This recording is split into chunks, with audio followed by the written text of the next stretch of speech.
হাই কি নাম আমাৰ নাম জনি সিং হ্যাঁ জনি সিং ঠাট ৰ কৈ দিম দেউতাক তোমাৰ অ চিনে চিনি পাই তুমি জনি চিন্স কৈছা না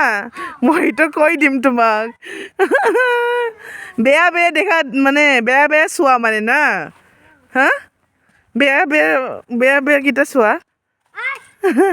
হাই কোৱা হাই হাই এতিয়া নামটো কোৱা এন নসালি হা এন নসালি এন নচালি অ' এন নচাৰ আলি ক'ত পৰা বিদলাং মাৰিৰ পিছন অঁ না তুৰলা কি কৈছা তোমাৰ নাম কি তোমাৰ নাম কি ওর নাম কিনে কি দে দে ভালকে ক নাম ক মিনারেল আলী মিনাৰুল আলি হাই হাই ক'ত পৰা তুমিও বেদলাংমাৰী এল পি স্কুল একে ক্লাছ